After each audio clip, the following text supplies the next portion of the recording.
Survivre aux fêtes, pour les graines d'étoiles. Bonjour et bienvenue, merci d'être revenu sur ma chaîne une fois de plus.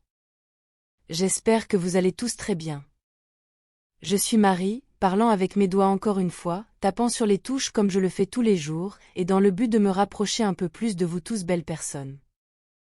Eh bien il semblerait que la fin de l'année soit de nouveau là, et avec elle les fêtes, et tout ce qu'elle signifie et apporte. Oui, mes meilleures données indiquent que le Père Noël a été inventé par la société Coca-Cola à la fin du XIXe siècle, et qu'il est leur propriété, en tant que concept, et la nouvelle année est également très artificielle par rapport à la véritable nouvelle année. Et les cycles terrestres recommencent vraiment à l'équinoxe de printemps, généralement le 21 mars, bien que cette année, j'ai lu que ce sera le 19. Et les trois rois mages font partie d'une histoire biblique qui a été écrite et imposée au peuple dans le but de contrôler la population, et ils n'ont en réalité jamais existé. Même si les théologiens et les chercheurs attribuent leur identité à telle ou telle autre personne réelle dans une tentative de valider la Bible. Et au centre de tout cela, il y a la naissance de Jésus-Christ, que ces mêmes théologiens ne s'accordent même pas sur le moment où l'événement est censé s'être réellement passé. Et je sais que mon groupe insiste sur le fait qu'il n'a jamais existé en tant que tel, bien que je doive dire qu'à cette époque, il y avait beaucoup de personnes qui étaient toutes appelées Christ, ceux-ci étaient des sages gnostiques, tous considérés comme un Christ, et cela explique également pourquoi le Christ biblique est mentionné dans des endroits aussi éloignés que l'Inde, ou même le Japon, si je me souviens bien. Il fusionne simplement plusieurs personnes en une seule, pour créer le Christ biblique, et avec cela, ils exagèrent également ses attributs à des fins de manipulation de la population. Mais d'un autre côté, depuis des siècles, et même aujourd'hui, le Christ existe dans l'esprit et le cœur d'innombrables personnes, comme la représentation ultime de la bonté et de l'amour inconditionnel. Et sans aucun doute en tant qu'égrégore, si vous voulez, il est un phare et un guide pour d'innombrables personnes, qui cherchent de l'espoir, et quelque chose à quoi s'accrocher dans leur vie, leur donnant compagnie, et quelqu'un avec qui parler, et comme le seul exemple de spiritualité dont toutes les âmes ont besoin. Car il y a un besoin interne chez toutes les personnes dotées d'une âme, de chercher des réponses et du réconfort, en se disant que cette vie n'est pas tout. Comme un mécanisme de survie pour faire face à leur propre mortalité, et à celle de leurs proches. Le seul problème de cette partie positive du mythe du Christ et de la réalité actuelle présente dans le cœur et les esprits des gens, est qu'il a été fortement utilisé à des fins de contrôle de la population, comme vous le savez déjà. Survivre aux fêtes. Si vous êtes béni, avec une famille belle et aimante, qui aime être ensemble dans l'harmonie, en échangeant des cadeaux, alors vous êtes très chanceux, mais ce n'est pas le cas pour la grande majorité des starseeds et des individus hautement conscients et éveillés de tous âges. Le problème commence lorsque vous n'êtes pas en accord avec le reste de votre famille, et la plupart du temps, ils ne respectent pas votre singularité, ni vos idées et valeurs, peut-être même vous en veulent-ils de ne plus être comme vous étiez avant, lorsque vous étiez plus obéissant et coopératif avec eux. Avant que toutes ces étranges théories du complot, idées d'éveil et d'extraterrestres ne vous envahissent l'esprit, comme ils le pensent probablement. C'est à ce moment-là que la graine d'étoile se retrouve soudainement obligée à coopérer et à faire des choses qu'elle ne souhaite pas, devant suivre des rituels et participer à des rassemblements qui ne correspondent plus du tout à sa façon de penser, des choses qui vont à l'encontre de sa vibration et de son intégrité en tant que personne sensible, car elle peut voir clair à travers le sens de chacun d'eux, et n'est pas d'accord. Ensuite, de nombreux starseeds et individus très éveillés se retrouvent également obligés de partager une table avec des membres de leur famille avec lesquels ils sont mal à l'aise, et d'autres personnes qui ne sont tout simplement pas d'accord avec eux à un niveau très profond. Des membres toxiques de la famille qui sont experts dans l'art d'appuyer sur les boutons des graines d'étoiles, des personnes qui les ont toujours rabaissés et se sont moqués de leurs pensées et idées, surtout maintenant qu'ils pensent encore plus différemment que lorsqu'ils étaient plus jeunes. Des personnes qui sont littéralement devenues hautement toxiques pour les starseeds, car elles savent où et comment embrouiller les starseeds, les forçant à reconsidérer leur façon de penser différemment, en leur imposant habilement des arguments et des valeurs socialement acceptées, diminuant leur estime de soi et sabordant leur croissance spirituelle et leur chemin. Ce dommage peut alors prendre des semaines, des mois, voire des années pour que la graine d'étoile le résolve, car étant hautement empathique, elle échoue souvent à reconnaître quand elle est attaquée, discréditée, ou manipulée, et toujours dans le but de maintenir la paix du moment lors des réunions familiales pendant les fêtes, évitant de faire un scandale. D'autant plus que la graine d'étoile, sachant qu'elle pense différemment, c'est que tout scandale qui pourrait se produire lui sera imputé, sachant qu'elle est celle qui est bizarre et singulière, et non aux membres de la famille matricielle socialement acceptable, qui sont considérés comme essayant seulement de donner à la graine d'étoile des conseils de vie utiles, car à leur avis, ils s'éloignent de ce qui est correct. Et ils disent tout cela, ce qu'ils pensent être une critique constructive, pour leur propre bien. La graine d'étoile, anticipant et sachant tout cela, est confrontée à la décision de se tenir seule, de défendre ses nouvelles valeurs et idées, même au point de devoir faire face à un scandale probable, ou du moins à un moment inconfortable, ou de tout avaler, laissant de côté ses nouvelles valeurs, au nom d'une réunion de fête paisible. Mais cette dernière option, qui consiste essentiellement à porter un masque pendant les fêtes au nom de maintenir une ambiance agréable et harmonieuse pour le reste de la famille, finit également par nuire à l'estime de soi des Starseeds, car cela signifie laisser de côté qui ils sont vraiment, ayant été forcés d'être d'accord avec des choses qui ne leur conviennent plus. Tout cela contre leur volonté, tout en devant supporter tous ces membres toxiques de la famille, dont beaucoup sont des narcissiques, qui les infantiliseront toujours, car dans leur esprit, ils sont toujours l'adolescent immature de 15 ans, ou le petit garçon ou la petite fille qu'ils ont laissé derrière eux, même si la graine d'étoile est maintenant un adulte dans la quarantaine ou au-delà. Parce que tant de ces membres toxiques de la famille ont tendance à penser que le temps n'a pas passé, et que tout est toujours comme lorsqu'ils ont vu la graine d'étoile pour la dernière fois, lors de leur dernière visite il y a une décennie ou plus, tout cela parce qu'ils ne peuvent pas voir au-delà de leur point de vue narcissique. Et cela est particulièrement fréquent dans le cas des mères et des pères. Tout cela place le Starseed dans une situation extrêmement stressante pendant les fêtes. Et qui est perçue comme une situation de loser, car tout ce qu'ils peuvent choisir de faire, apportera inévitablement de la douleur, des sentiments de culpabilité et une faible estime de soi, ainsi qu'une longue période de rumination sur la situation pendant des mois après, toujours en se demandant ce qu'il aurait dû dire ou faire lorsqu'on lui a manqué de respect lors des réunions familiales des fêtes.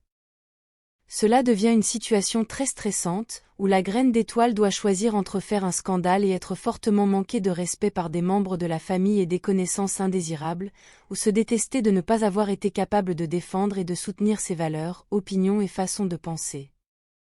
Comme il ne s'agit très probablement pas de la première saison des fêtes que le Starseed traverse, il ou elle anticipe ce qui s'est passé auparavant, prédisant avec une précision mécanique exactement ce qui se passera cette fois-ci, et tout cela, la plupart du temps, fera en sorte que la graine d'étoile déteste complètement la période des fêtes.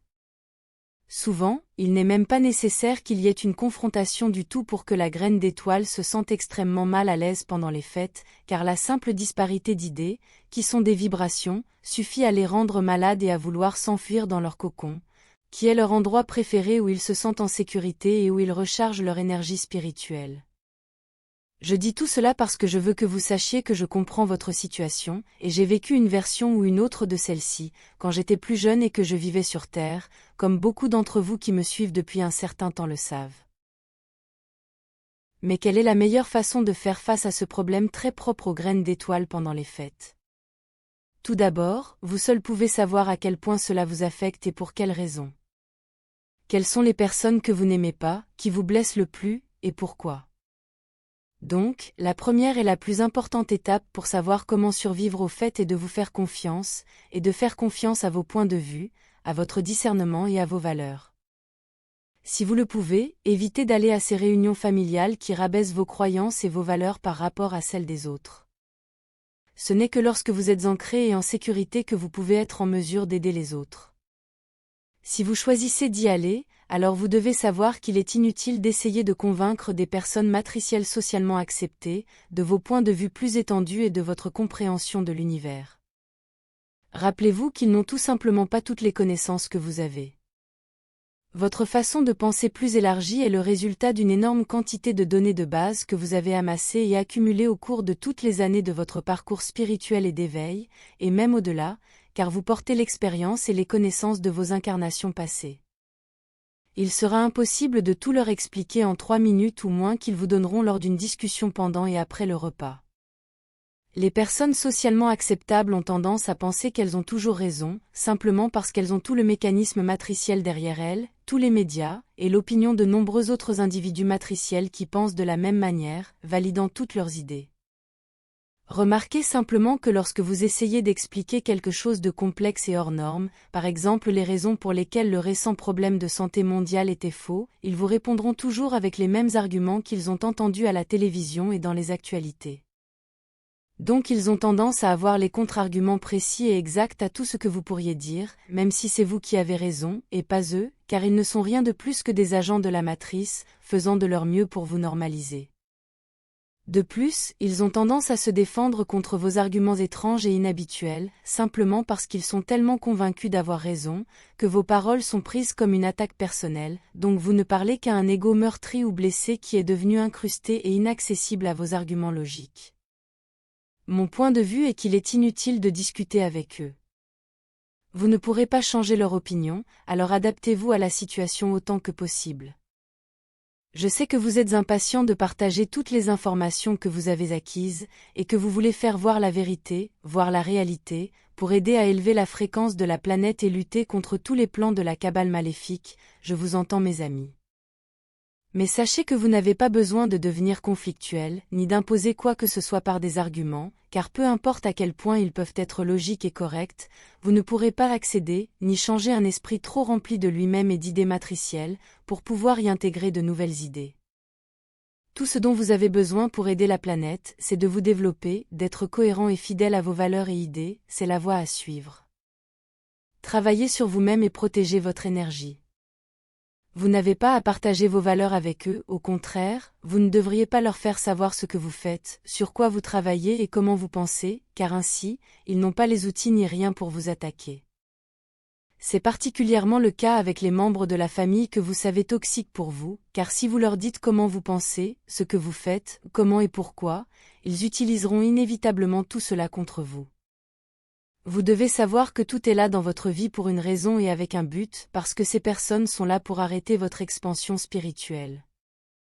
Ce sont littéralement des agents du système, mis en place pour rendre votre vie plus difficile, et vous empêcher de vous échapper de la matrice, même s'ils portent le masque de ce bon vieux oncle Jean, ou de vos frères et sœurs, mères, pères ou qui que ce soit, et même si vous les aimez, car je sais que vous les aimez, du moins dans la plupart des cas. Rester silencieux lors des réunions familiales durant les fêtes et conseiller est nécessaire, et cela signifie que vous devez également apprendre à changer de sujet de conversation lorsqu'ils commencent à vous questionner trop sur votre vie, et vous devez également apprendre à établir des barrières et des limites saines avec eux. Vous devez apprendre à être à l'aise avec le mot non. Et malgré tout cela, essayez de ne prendre que les bons côtés de ces fêtes de fin d'année, la bonne nourriture par exemple. Concentrez-vous sur le bon et non sur les moments potentiellement inconfortables, surtout si vous ne pouvez pas les éviter complètement pour quelque raison que ce soit, par exemple dans le cas de nombreux starseeds qui vivent encore avec leurs parents, comme tant d'autres le font encore, précisément parce qu'ils sont des graines d'étoiles qui n'aiment pas jouer au jeu malsain du système. Et pour ceux d'entre vous qui peuvent réellement choisir de ne pas y aller, eh bien c'est votre droit, votre vie, et c'est là que vous devez vous respecter le plus, et ne pas vous soucier de ce que les autres peuvent penser de vous. Et surtout, ne laissez jamais les autres, qu'ils soient matriciels ou non, vous marcher dessus. Vous devez rester fort et cohérent avec vos propres valeurs, et non celles des autres. Rappelez-vous que même si vous partagez la même table, vous vivez dans des réalités parallèles et des niveaux de conscience complètement différents. Rappelez-vous que vous avez la capacité de comprendre leur niveau, mais ils ne peuvent pas comprendre le vôtre. Ils ne le peuvent pas parce que vous êtes tellement plus évolué qu'eux. Restez fort chères graines d'étoiles, et profitez de toutes les parties des fêtes que vous pouvez, tout en disant non à quiconque et à tous ceux avec quoi vous n'êtes pas d'accord et que vous n'aimez pas. Prenez soin de vous, souvenez-vous de cela avant tout. Et faites attention aux conducteurs ivres. Merci d'avoir regardé ma vidéo, d'avoir liké et de vous être abonné, je l'apprécie énormément. Et j'espère vous revoir ici la prochaine fois. Avec beaucoup d'amour, votre amie Marie Soiroux.